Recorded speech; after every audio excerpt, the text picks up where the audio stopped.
अस्सलाम वालेकुम दोस्तों, कैसे हैं आप सब। उम्मीद करता हूँ आप सब खैरियत से होंगे। मैं हूँ मुनज़िर वकास और आज हम बात करने जा रहे हैं कि एक प्राइवेट स्कूल जो है हम किस तरह से खोल सकते हैं। उसके लिए हमें क्या क्या रिक्वायरमेंट्स होंगी, उसको हम रजिस्टर्ड कैसे करवाएंगे, उसके लिए हमें टीचर्स कहाँ से आएंगे। टीचर्स फीमेल या मेल जो भी आप रखना चाहें, उनकी उनकी फ़ी हम कितनी रख सकते हैं।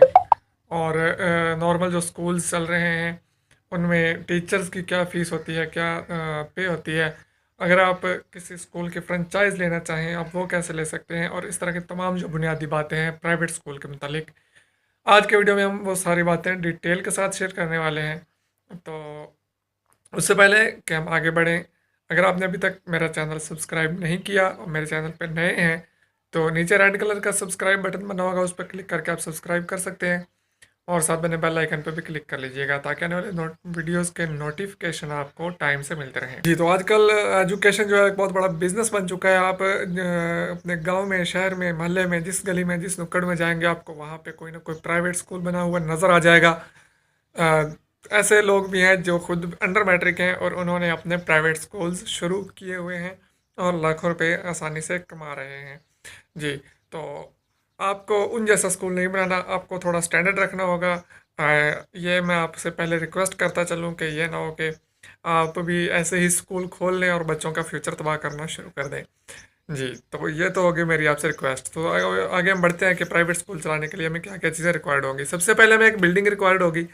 बिल्डिंग, अगर आपने मिडल तक अपना स्कूल चलाना है तो 5 मरले से 7-8 मरले तक जो बिल्डिंग है वो आपकी काम दे जाएगी। लेकिन अगर आप इसे मैट्रिक या इंटर वाली साइड पे लेके जाना चाहते हैं तो फिर आपको तक कम से कम 10-12 मरले या 14 मरले की जगह अगर मिल जाए तो बेहतरीन जगह रह जाएगी। अगर तो जगह आपकी अपनी है तो वेल एंड गुड, अगर आपकी अपनी जगह नहीं है तो आप रेंट पे ले सकते हैं। ज़्यादातर लोग जो ये बिज़नेस कर रहे हैं, मैंने देखा है, मेरे मुशाहिदे के मुताबिक वो रेंट पे ही जगह ले रहे हैं लोग। इसके लिए अगर आपने मिडल तक बनाना है तो आपके कम से कम 5 कमरे अगर हो जाए तो काम चल जाएगा। अगर 8 हो जाए तो फिर तो वेल एंड गुड है। उसके साथ आपके जो बैठक वगैरह ड्राइंग रूम है तो उसे आप एज ए ऑफिस यूज़ कर सकते हैं। आपने पार्टीशन खुद करनी है कि आपने कौन सा कमरा कौन सी क्लास को देना है, आपने उस हिसाब से देख लेना है। जी, तो और डिफरेंट एरियाज़ में डिफरेंट रेंट रेट्स होते हैं। अब आपके इलाके में और रेट्स होंगे, यहाँ पे और रेट्स होंगे, तो ये तो मैं नहीं बता सकता कि आपको किस रेट में जगह मिलेगी रेंट पे। अ, आपको 5,000 में भी मिल सकती है, 10,000 में भी मिल सकती है, 20,000 में भी मिल सकती है। ये जगह टू जगह जो है में आ जाता है कि आपको किस रेट में जगह मिल जाएगी। जी, तो इससे सस्ती भी मिल सकती है, 5,000 से भी सस्ती मिल सकती है जगह। तो ये लाजमी नहीं है कि इस रेट में ही मिले। जी, तो सबसे पहले आपने जगह जो है वो एक्वायर कर ली। उसके बाद आपको चाहिए होगा फर्नीचर। फर्नीचर आपने अच्छा सा रखना है। स्टार्ट में तो बेहतरीन न्यू फर्नीचर होना चाहिए बच्चों के लिहाज से। नर्सरी प्रेप वाले बच्चों के लिए छोटी छोटी चेयर्स आजकल मिल रही हैं अच्छी वाली, वो आपने ले लेनी है। बड़ी क्लास के बच्चों के लिए आपने बड़ी चेयर्स ले लेनी है, बेंच ले लेने हैं, डेस्क ले लेने हैं। जो छोटी चेयर है वो आपको 250 से 300 रुपये में मिल जाएगी। इससे सस्ती भी मिल सकती है, इससे महंगी भी मिल सकती है। ये भी क्वालिटी पे उसका डिपेंड करता है कि आप कौन सी क्वालिटी की चीज़ ले रहे हैं। डेस्क बेंच भी आपने लकड़ी के बनवा लेने हैं, वो आपको मिल जाएंगे, आपने अपने हिसाब से ले लेने हैं। आप स्टार्ट में आप बेशक थोड़ा ज़रा फर्नीचर रख लें, जब आपकी जो है स्टूडेंट की तादाद ज़्यादा हो जाए तो उसके हिसाब से आप बढ़ाते चले जाएं। जी, तो ऑफिस आपने सबसे पहले अच्छे से मैनेज करना है। ऑफिस में आपने एक अच्छी सी रिवॉल्विंग चेयर रखनी है, आगे बेहतरीन किस्म का टेबल रखना है, पीछे आपने कोई 2-4 इस तरह की सीनरियाँ वगैरह लगा लेनी है। और वेलकम का आपने एक बोर्ड लगा लेना है। ऑफिस में बेशक लगा सकते हैं, उधर आपने नोटिस बोर्ड लगा लेना है। मतलब कि एक 2-4 गुलदान रख लेने हैं, अच्छे से किस्म का आपने एक ऑफिस बना लेना है। क्योंकि जो बंदा भी बाहर से आएगा अपने बच्चों का एडमिशन कराने, वो सबसे पहले आपके ऑफिस में ही आएगा। तो आपका ऑफिस ऐसा होना चाहिए कि जो बंदा भी आपका ऑफिस देखे वो वहीं पे आपके स्कूल का फ़ैन हो जाए। जी, तो बिल्डिंग आपने ले ली, फर्नीचर आपने ले लिया, इसके बाद आपने क्या करना है, आपने करनी है एडवर्टीजमेंट। एडवर्टीजमेंट आप जितनी ज़्यादा कर सकते हैं उतनी कीजिए। आप पम्फलेट छपवाइए, आप फ्लैक्स बनवाइए। अगर आप केबल पैड दिलवाना चाहें, आप थोड़े से बड़े लेवल पे करना चाहें तो केबल पैड दिलवा सकते हैं। और इस तरह से आप रेफरेंसेस यूज़ कर सकते हैं। लोगों को जो आपके जानने वाले हैं उनसे कहें कि अपने बच्चों को हमारे स्कूल में दाखिल कराएं, हमने नया स्कूल बनाया है, हमारी वेल एजुकेटेड हमारे टीचर्स हैं, आप हमारे पास आए, हम ट्यूशन दे रहे हैं, ये कर रहे हैं, वो कर रहे हैं। और आवाम को जो है किसी भी तरह अपने बच्चों को अपने स्टार्ट में स्कूल में लेके आना है, क्योंकि जब तक बच्चे आपके स्टार्ट में स्कूल में आएंगे नहीं तो आपका स्कूल नहीं चलेगा। जब आ जाएंगे फिर आप उनको अगर क्वालिटी देंगे, स्टैंडर्ड देंगे, तो फिर आपकी एडवर्टीजमेंट ऑटोमेटिकली खुद ब खुद होना शुरू हो जाएगी। बाद में आपको एडवर्टीजमेंट करने की ज़रूरत नहीं पड़ेगी। जी। तो उसके बाद आपने टीचर्स जो हैं वो अच्छे वाले हायर कर लेने हैं, कम अज़ कम जो ग्रेजुएट हों, बीए हों। तो अब आप सोच रहे होंगे कि उनकी तनख्वाहें पता नहीं कितनी कितनी देनी पड़ जाएंगी।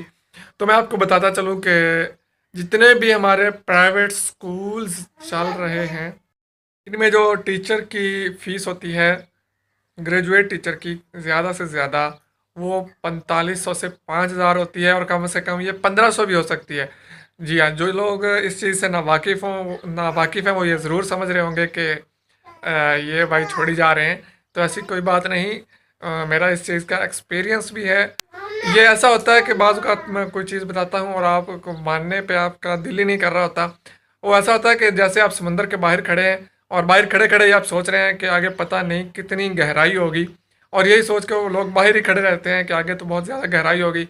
लेकिन जो लोग कदम उठाते हैं वो उसकी लहरों से लुत्फ़अंदोज़ भी होते हैं और खूब इंजॉय करते हैं। तो इसी तरह जिन लोगों को अगर पता है वो तो मेरी बात को मानने पे मुत्तफ़िक होंगे कि 1500 में भी टीचर मिल जाती है, और 4000 से 4500, 3500, 3000, 2500 जहाँ पे अड़ जाए वहाँ पे आपको टीचर मिल जाते हैं प्राइवेट स्कूल्स में।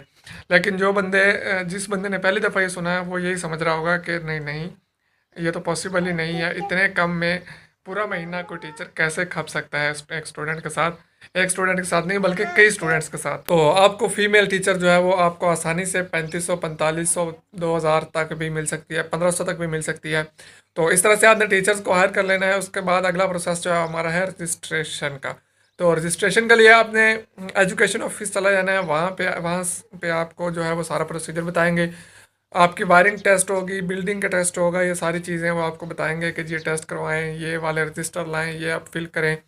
इस तरह की जो भी रिक्वायरमेंट्स हैं वो आपको एक पेज पर लिख के दे देंगे, आप ये पूरी करें। तो आप ये सारे रिक्वायरमेंट्स पूरी कर लेंगे अगर आप सीधे तरीके से चलना चाहें। अगर आप पाकिस्तानी तरीके से चलना चाहें तो वो भी चल सकते हैं, उसके लिए आपको कोई रिक्वायरमेंट ज़रूरत नहीं होगी। आपने सिर्फ एक बंदा जाके ताड़ना है एजुकेशन ऑफिस से।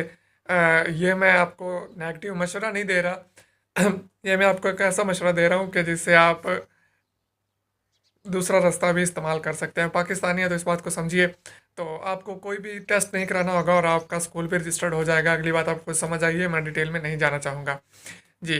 तो क्योंकि आजकल हर बंदा ही प्राइवेट स्कूल खोले जा रहा है, हर बंदा ही प्राइवेट स्कूलें खोले जा रहा है, तो इसलिए थोड़ी सी सख्ती है, आपको थोड़ा सा टाइम लग सकता है रजिस्ट्रेशन मुकम्मल होने में। तो इस बात की आपने बिल्कुल भी टेंशन नहीं लेनी। उसके अलावा आपको रजिस्ट्रेशन होने के बाद एनुअल फ़ीस होती है, जो कि कई स्कूल आपको सुनाते हैं कि जी हमने गवर्नमेंट को फ़ीसेस देनी होती हैं, ये करना होता है, इसलिए हम इतनी फ़ीसेस रख रहे हैं। तो ये भी मैं आपको बताता चलूँ कि प्राइमरी स्कूल के लिए 500 और मिडिल स्कूल के लिए सिर्फ 800 रुपये एनुअल फ़ीस है, जो कि आपने जाके कचहरी में जमा करवानी होती है। आपको नोटिस आया था हर साल आपके घर में, और आपने वो जाके चालान एक तरह का कह लें, वो जाके आपने जमा करवाना होता है। किसी बैंक वगैरह में नहीं कराना होता, आप कचहरी में जाते हैं, वहाँ पे टैक्स ऑफिस में आपने जाके वो जमा करा देना होता है। जब आपका स्कूल रजिस्टर्ड हो जाएगा, बच्चे आने शुरू हो जाएंगे, तो फीसेस जो चल रही हैं, कल ही मैंने एक स्कूल विज़िट किया जो कि बिल्कुल ही नया स्कूल है। अभी वहाँ पे 4 या 5 बच्चे एडमिट हुए हैं। उन्होंने ऑफ़र रखी हुई है कि पहले 10 बच्चों का एडमिशन फ्री है। तो आप ये चीज़ भी कर सकते हैं, 10 बच्चों का, 15 बच्चों का एडमिशन फ्री, या किसी को आप यूनिफॉर्म फ्री दे रहे हैं, या किसी को बुक्स फ्री दे रहे हैं। इस तरह के ऑफ़र्स दे के भी आप स्टार्ट ले सकते हैं। और उनकी अगर मैं फ़ीसेस की बात करूँ तो नर्सरी से 5th तक जो उनकी फ़ीसेस चल रही हैं वो 700 रुपये, 700 है। आप इससे अबव भी रख सकते हैं, इससे डाउन भी हो सकते हैं। ये आपने देखना है कि वहाँ पे जो लोग हैं वो कितना आपको अफोर्ड कर सकते हैं। क्या वो इससे ज़्यादा अफोर्ड कर सकते हैं या इससे कम अफोर्ड कर सकते हैं, ये आपने खुद डिसाइड करना है। बाज़ लोग ये सवाल करने लग जाते हैं कि भाई मैं बहावलपुर से हूँ, तो मैं चक ठट्ठी में रहता हूँ, तो अब मैं वहाँ पे कितने बच्चों की कितनी फ़ीस लूँ। भाई मैं चीचा वतनी में रहता हूँ, तो वहाँ मैं बच्चे की कितनी फ़ीस रखूँ। भाई मैं गूगल मैप नहीं हूँ। ये आपने खुद डिसाइड करना है कि वहाँ पे आप किस जगह पे बनाना चाहेंगे, आपकी क्या फ़ीस रखना चाहेंगे, ये आप ही डिसाइड करेंगे। या किस रेट में आपको जगह मिलेगी ये मुझे नहीं अंदाज़ा होगा। आप खुद थोड़ा सा ये अकल दौड़ाया करें। जी। तो उसके अलावा जो फिफ्थ से मिडिल तक, जो उनकी प्राइमरी से मिडिल तक जो फीस है वो उन्होंने रखी हुई है 800, और उससे अबव जो है मैट्रिक या इंटर के बच्चे उनकी 1000 रुपये, 1000 रुपये जो है उनकी फीस है। तो आप इस तरह से फीसेज रख सकते हैं। अब आप नेक्स्ट आते हैं हम बुक्स की तरफ, सिलेबस की तरफ। तो सिलेबस जो है वो आप अपने करीबी शहर में चले जाएं, वहाँ किसी बड़े बुक स्टोर से जहाँ से प्राइवेट स्कूल्स की बुक्स मिलती है आप उनसे बात कर लें। आपको 40 से 60% तक वो आपको प्रॉफिट देते हैं बुक्स पे, जो उसके ऊपर रेट लगा होता है। फ़र्ज़ किया एक 100 रुपये रेट लगा हुआ है, तो आपको 40 से 50 रुपये में या 60 रुपये में आपको बुक देंगे, और आपने वो सेल करनी होती है 100 रुपये में। उसके अलावा आपको डायरीज़ और आपकी प्रिंटेड कॉपीज़ भी आप बनवा सकते हैं। वो आपको जो कॉपी है वो भी आप पे डिपेंड करता है कि आप कितने ज़्यादा पेजेस वाली बनवाना चाहें, कम पेजेस वाली बनवाना चाहें, कितने साइज़ की बनवाना चाहें। 15, 20, 25 रुपये में आपको कॉपी मिल सकती है। आप उसको 30, 35, 40, 50 जितने में सेल करना चाहें आप उसको उस हिसाब से सेल कर सकते हैं। यूनिफॉर्म आप खुद ला के रख सकते हैं अपने हिसाब से, जो भी आपने यूनिफॉर्म रखने हैं। आप अपने शहर में किसी भी हौजरी की जहाँ पे सिलाई होती है पैंट शर्ट्स वगैरह, उनके पास जाके अपने ऑर्डर पे यूनिफॉर्म तैयार करवा सकते हैं, अपने बैजेस तैयार करवा सकते हैं, और इस तरह से तमाम चीज़ें अपनी मर्ज़ी के रेट रख के सेल करते हैं। प्राइवेट स्कूल्स वाले आप भी इसी तरह से कर सकते हैं। एक तो ये तरीका हो गया, उसमें सारा प्रोसीजर मैंने आपको बता दिया कि आपको ये रिक्वायरमेंट्स होंगी। तो अगर कोई चीज़ इसमें रह गई हो तो वो आप पूछ सकते हैं कमेंट बॉक्स। दूसरी चीज़ की बात करते हैं, उसमें आप फ्रेंचाइज ले सकते हैं किसी भी बड़े स्कूल की, जिसमें चले हम डीपीएस या एजुकेटर्स की बात नहीं करते, उनके अलावा कई ऐसे स्कूल्स बन चुके हैं, राइजिंग स्टार, ये वो, इस तरह के और भी बहुत सारे स्कूल्स हैं, कायद स्कूल, जना स्कूल, इस तरह के बहुत सारे राइजिंग स्टार्स, और हाँ वो मैं पहले भी कह चुका हूँ, इस तरह के बहुत सारे नए नए स्कूल्स शुरू हो रहे हैं, जो कि अपनी ब्रांचेस जो हैं आगे दे रहे हैं, आपको फ्रेंचाइजीज दे रहे हैं। उनके रेट्स कम है, आपको 1 लाख से 10 लाख रुपए तक वो आपसे सिक्योरिटी ले सकते हैं, और उसके अलावा उनके रिक्वायरमेंट के मुताबिक आपको बिल्डिंग बनाना होगी। वो आके आपकी बिल्डिंग विजिट करेंगे, और उनके रिक्वायरमेंट के मुताबिक आपको टीचर्स रखने होंगे। लेकिन फीसेस उन स्कूल्स में भी इतनी ही टीचर्स की चल रही हैं, उनमें आपको फ़ायदा ये हो जाता है कि आपकी जो स्टार्ट में इन्वेस्टमेंट है, लाख, 1.5 लाख, 2 लाख, 4 लाख, 5 लाख, आपको एक नाम मिल जाता है। अगर फ़र्ज़ किया आपको डीपीएस का नाम मिल जाए, वो तो इतनी आसानी से खैर नहीं देते, दार अरकम का नाम मिल जाए, राइजिंग स्टार या इस तरह के जो भी स्कूल्स चल रहे हैं, जिनकी ब्रांचेज चल रही हैं, फ्रेंचाइजीज चल रही हैं बड़े शहरों में, उनका आपको नाम मिल जाए तो फिर आपको एडवर्टीज़मेंट ज़्यादा नहीं करना पड़ती। लोग नाम देख के ही आपकी तरफ मुतवज्जो होना शुरू हो जाते हैं, और आपके पास बच्चे एडमिशन करवाने शुरू कर देते हैं। तो सारा आइडिया मैंने आपको दे दिया है, अब स्टैंडर्ड आपने बनाना है। ये मैं आपसे रिक्वेस्ट करूँगा कि काइंडली अगर आप प्राइवेट स्कूल बनाना चाहें तो बच्चों के फ्यूचर से बिल्कुल भी मत खेलिएगा। इसको सिर्फ बिज़नेस के तौर पे लेके मत चलिए, इसको इस हिसाब से करिए कि आपका बिज़नेस भी चलता रहे, और जो बच्चे हैं और बच्चों के वालिदैन हैं वो आपको फ्यूचर में दुआएं दें, और उनका फ्यूचर बन जाए और वो किसी स्टेज पे पहुंच जाए। इसी तरह आप स्कूल में आगे फिर जाके कंप्यूटर की क्लासेस शुरू कर सकते हैं, स्पोकन इंग्लिश की क्लासेस शुरू कर सकते हैं। ये आप पे डिपेंड करता है। एजुकेशन तो बहुत ही एक समंदर है, बहुत वसी समंदर है, आप इसको जितना फैलाते जाएंगे फैलता चला जाएगा। लेकिन ईमानदारी से काम कीजिए और आगे बढ़ते रहिए। दुआ में याद रखिए, इजाज़त दीजिए, अल्लाह हाफिज़।